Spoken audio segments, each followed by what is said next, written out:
Okay, so interesting stuff. All right, now let's talk about. Let's do a quick recap. So dragons got a bunch of like inter-dragon synergy. Scoia'tael has the most dragons. Um,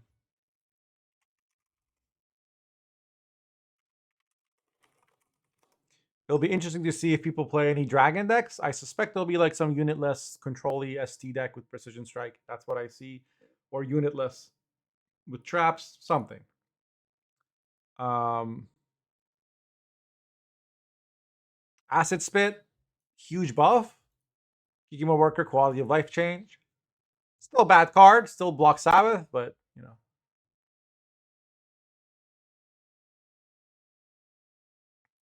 Coral and Dagger lost the provision. Um, Compass got 10 provisions. So it won't be playable in Golden Necker anymore. That's a huge part of the power of SY Golden Necker. So we'll see. We'll see if Pirates play it or not. SK Pirates, they might just be like non-Golden Necker with Compass still. I don't know. We'll see. Drakenborg completely reworked, so no more cheese deck. They might have uses in other things like knights, because it no longer removes the boost from the unit. So so you can apply.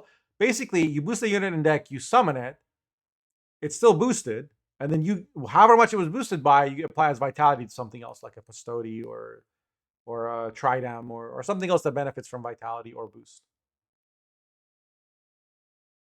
Corixus got buffed from 13 provisions to 11 provisions. Um, Look, somebody named Cry Wolf is crying wolf. Username checks out. Saskia got some buffs. Now has an order instead of a deploy that does a thing based on the unit. So instead of like boosting the doing random damage or boosting the dwarf or giving this one vitality, instead it lets you play one of the 4P specials, either waylay or tempering or Dryad's Caress, which I think is much better. Um, we'll see if Saskia finds a home somewhere, but there's now a reason to play the card. It might still be easy to answer, but 6 power is harder than 5. It also doesn't have harmony anymore, which was always awkward. They should have left Compass as it is. I think you'll find most people here will disagree with you. Nerf Golden Neckers. Compass has always been a problem. Compass has always been a problem. Alzer deck could play with Order. Oh, true. Yeah, this also finds synergy in Alzer deck because the Order plays a special, just like Telian. Yeah, and it's 2 bodies, and like Dryad's Caress is a purify. You know, I I really like the flexibility of a card like this. High effort patch notes. Are you being sarcastic? I think we got a lot more than I thought, honestly. Last time I started was 6 months ago. Yeah, I don't think Pirates Scenario is going to be competitive, but I think Pirates will be competitive. I've already been facing like Svalbard Pirates decks a decent bit.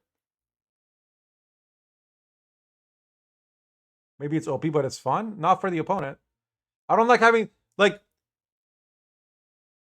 Compass is literally like makes vampires unplayable because if you play your Regis, like you have to get last say. Um, and if you play your Regis early, they'll Turgvi it. If you play your Regis last, they can combi it. Like it, they can overthin and lippy. They can uh if you have a tall unit, they can play tier. They don't have to put tall punish in their decks because if they need one, they'll just make one. Like other decks have to like actually think about these trade-offs, and Skellige was just like, I'll just stick a compass in my deck. Whatever card I need, I'll just create one. I'll just take out a pen and paper, draw the card that I want, and then play it. It's so silly. Roach finally leave Golden Ecker. Roach finally is going to leave the game. Give other faction OP fun cards like Compass. It's not about OP and fun. It's about the fact that you have to play against every Skellige legendary. Like I have to when I play against if I'm playing Nilfgaard, I'm playing against SK Pirate Golden Necker. I have to make sure to get 2 of their pirates because if I don't, then they can play scenario. Like what? No, no. Like it's silly. Having to play on every single legendary of a faction is so dumb. Nobody else should have that capability.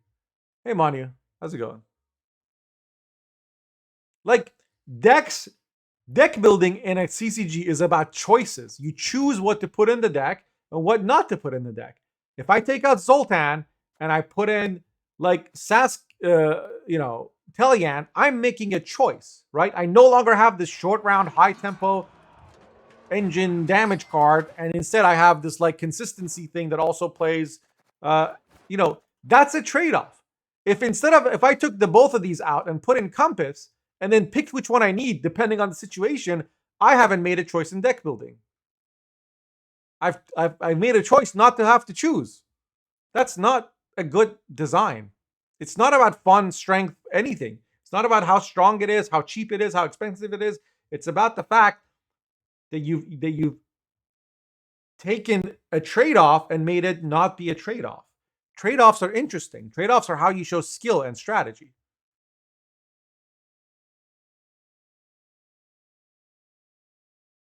Yeah, I'm really like, yes, Compass not being Golden Liquor is good. I'm not sure that was the best solution, but are Compass and neutral? Again, then every deck having access to every legendary without having to put it in their deck, you're not hearing me. It's not about faction balance or balance at all. It's bad design. Like having to play around every possible card because your opponent might have a Compass, that's not skillful play. That's fucking lottery.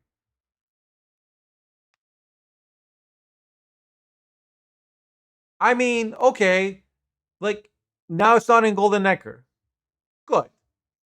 But if I play a deck that has a bunch of 10 provision cards, one of them is Compass, and then I randomly decide to pull out a tier because I have Compass, like, or I randomly pull out a Fukusia because I have Compass. You're not getting it. You're just not getting it.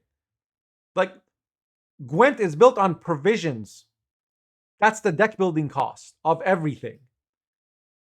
And it's built on you choose what cards are in your deck. You don't have a side deck like other card games. You don't have access to everything. You have to make choices up front. Compass violates both of those things. Compass violates the power provision. It cheats provisions. You don't need to put Fukusia in your deck. Just put Compass. Instead of 14 provisions, it's 9 or 8 or now 10. It doesn't matter if Compass is 13. You're still violating the principle of I had to pay for a thing. Like, it's not about whether everyone has it or no one has it or which faction has it. It's not about any of that. It's about the fact that I can now play situational cards without having to put them in my deck. Combi's not a card that anybody puts in a deck, but Combi is a card people play all the time from Compass. Same with scenarios. Because if you put a scenario in your deck, you are now vulnerable to bleed. But if instead of scenario you put Compass, you don't have to play scenario from Compass. You can play some other card from Compass. Do you see how that breaks the game?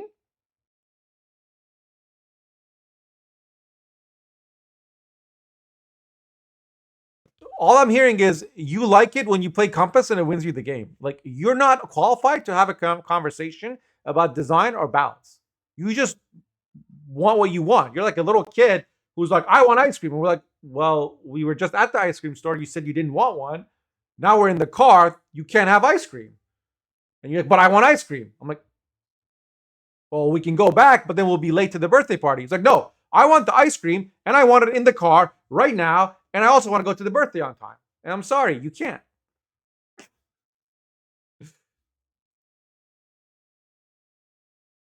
Sablat Compass literally ruined my Firesworn. Yeah, you know what else ruins Firesworn? Firesworn. Compass wasn't a problem for you because sure it was. It was always been a problem. You may say that like SY Pirate Kecker with Compass wasn't meta before Unicorns uh, because Golden Necker was too weak compared to other stuff.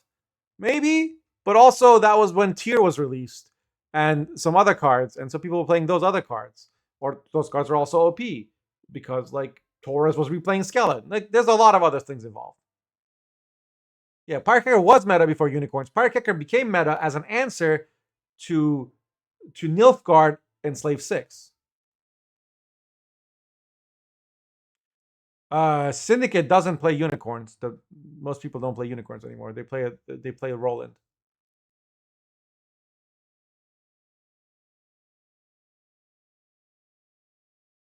Yeah, before unicorns, you just played discard package. It's not like you can argue unicorns are too strong, but they're not the reason that Golden Necker Pirates became meta.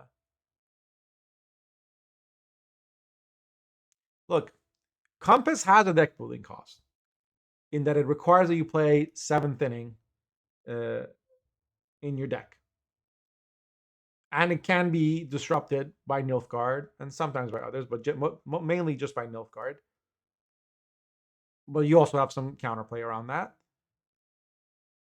I don't like that kind of interplay of, oh, this one deck counters you and nobody else does. For a ladder experience, I think it's shit. But it can be interesting from a tournament or competitive play, whatever. I lost my train of thought. So it's right. I was saying is compass. It's not free to just be able to compass into a legendary, but the cost of it is having a deck that thins a lot and has a lot of tempo. That's not like a bad thing. You know what I mean? It's not like devotion is a trade-off. When you're devotion, you lose access to a lot of stuff, which I'm also not a fan of devotion as a balance mechanic, but like devotion is a much bigger trade-off than having to have a bunch of thinning and tempo and consistency in my deck. Like, okay, guess I have to play a really consistent deck. Darn, woe is me. Wow, how much I suffer so that I can fucking invent a legendary out of my ass.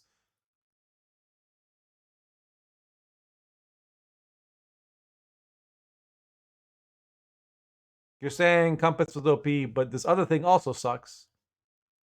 That's literally a definition of whataboutism. I don't think there's a lot of people here that would defend Vilgefortz winning a game because of a lucky mill. But it's a lucky mill. It happens 1 out of 10 games, like, or much less actually. Whereas Pirates compassing into a win con happens every game. There's a difference, right? Also, 2 wrongs don't make a right. Drakenborg is the Drakenborg cheese is dead. It might be playable in other stuff. Okay, I'm repeating myself at this point. Does anybody have anything, any predictions?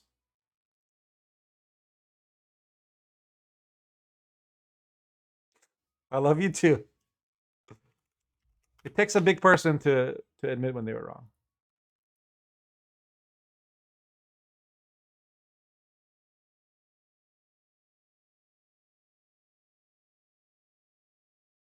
You think bounty will still be what? Devotion bounty or Kecker bounty? You think the biggest nerf is ST? I predict I'll play Gwent for the first time in 3 weeks. I'm optimistic. Nice. My take on dragons, I think they're a little bit expensive. And I don't like that they're like much better in an ST deck. Like lineage is just for ST. You predict the Miamon meta? We've been living in the Miamon meta for a long time now. No, it does not remove the boost anymore, Crash. At least based on the description. It says summon a unit from your deck and lock it. It doesn't say remove the boost. Kelly is a dragon, though. Yes, 1 dragon. Thanks. You know what? Make Cockatrice, Slizzard, and Forktail dragons, and then we'll talk. Then we'll talk lineage. Because I think Forktail and Slizzard can work in a Kelly deck. Cockatrice needs a rework. That card is the deadest card in the game. I'd rather play Wolfpack. Because Wolfpack, at least with Fluminica, has some synergy. NG Siege will be interesting to see. I don't think we're going to see like some new OP deck in the first week.